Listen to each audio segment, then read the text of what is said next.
Le silence qui s'installe au petit déjeuner, les disputes qui tournent en boucle sur les mêmes sujets depuis plusieurs années, cette impression vertigineuse de n'être plus que des colocataires parentaux.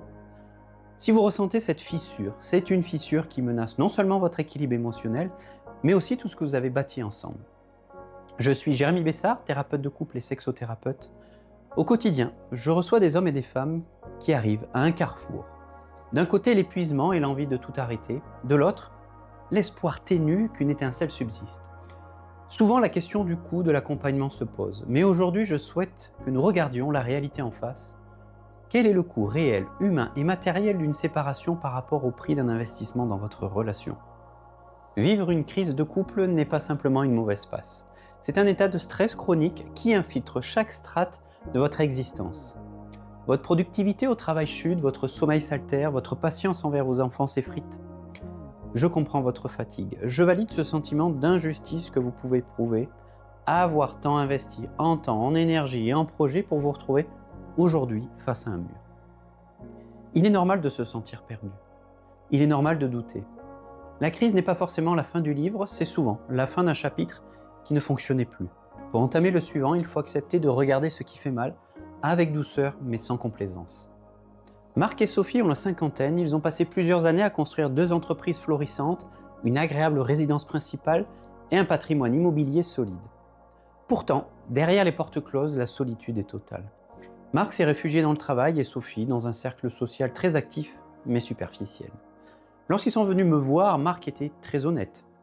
On ne sait plus se parler sans s'agresser, on envisage le divorce, mais quand je vois que cela va coûter en frais d'avocat, en liquidation de notre patrimoine et en impact sur nos enfants qui entament leurs études supérieures, je suis pétrifié. Sophie, elle ajoutait, ce n'est pas qu'une question d'argent, c'est l'idée de tout briser, de vendre cette maison où nous avons tant de souvenirs pour finir seuls dans un appartement plus petit, avec la moitié de ce que nous avons aujourd'hui. Leur problème n'était pas un manque d'amour, mais un manque de méthode pour traverser la tempête.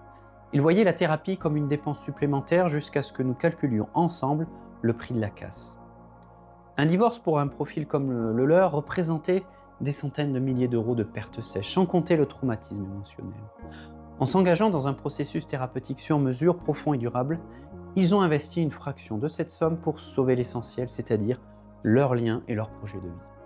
Pour sortir de l'impasse, nous ne faisons pas que parler, nous déconstruisons pour reconstruire sur des bases saines. On commence avec la première étape, celle que j'appelle comprendre le passé, c'est-à-dire la prise de conscience. Rien n'arrive par hasard. Votre couple est le théâtre où se rejouent vos histoires d'enfance, vos blessures d'attachement et vos schémas de répétition inconscients. En tant que thérapeute de couple et sexothérapeute, il est important d'identifier pourquoi vous avez choisi ce partenaire précis et quelle fonction aujourd'hui cela remplit. Je vous invite pour ça à vous poser ces 3 questions.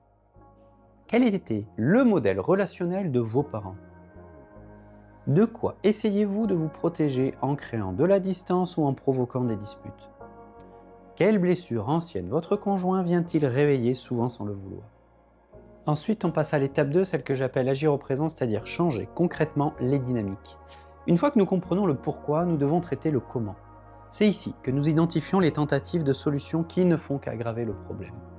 Nous mettons en place des exercices de communication non violente, des rituels de reconnexion sensuelle et des protocoles de gestion de crise.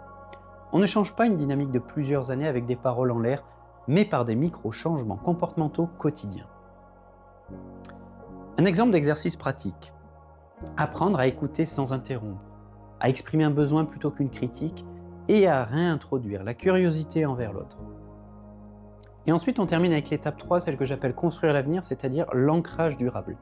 La thérapie n'est qu'un tremplin. Mon objectif n'est pas de vous rendre dépendant de la thérapie. Les actions d'aujourd'hui doivent devenir les habitudes saines de demain. Nous travaillons sur la vision à long terme, c'est-à-dire quel projet de vie souhaitez-vous porter ensemble pour les prochaines années ? Comment protéger votre patrimoine non seulement financier, mais aussi et surtout affectif ?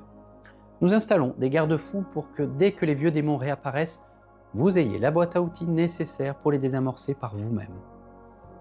Choisir un accompagnement sur mesure profond et durable, c'est refuser la fatalité du déclin. C'est comprendre que votre couple est l'actif le plus précieux. Un divorce est une amputation, une thérapie réussie est une renaissance. Alors le coût de l'inaction est toujours plus élevé que celui de la prise en charge. J'invite les couples qui ont conscience de la valeur de ce qu'ils ont construit à ne pas attendre que le lien soit définitivement rompu. L'authenticité radicale et l'engagement sont les seules voies vers une sérénité durable. Le désir de changement est là, mais je sais qu'il s'accompagne souvent d'hésitation, et franchir le cap d'une thérapie de couple ou d'une sexothérapie pour soi ou pour son couple demande un vrai courage. C'est pourquoi je vous offre une première consultation de 30 minutes gratuite en visio. Ce n'est pas qu'une simple formalité, c'est un moment pour déposer le poids des non-dits qui saturent votre quotidien, mais également mettre en lumière les dynamiques invisibles qui vous bloquent et ensuite ressentir si mon approche est le soutien dont vous avez besoin aujourd'hui, que ce soit en couple ou en individuel, à mon cabinet ou en visio. Mais peut-être que vous sentez encore l'hésitation, c'est normal. L'hésitation, c'est souvent la voix de vos peurs profondes, mais si on l'écoute trop, on reste paralysé dans une situation qui, elle, ne fait qu'empirer. Il n'y a pas de moment parfait, il n'y a que ce premier pas, courageux, vulnérable et sincère. Venez vous autoriser à vous retrouver avec plus de légèreté, de vérité et d'amour. Cette première consultation offerte est un moment que je vous réserve avec soin. Pour que notre échange soit utile, validez ces 3 points. Le premier, l'urgence. Votre situation n'est plus supportable et vous refusez qu'elle se dégrade davantage. Le deuxième, l'engagement. Vous êtes prêt à investir en vous et à placer votre lien au sommet de vos priorités. Et le troisième, l'exigence. Vous cherchez une transformation profonde et durable, bien au-delà d'une simple solution de surface. Si vous vous reconnaissez, réservez votre créneau.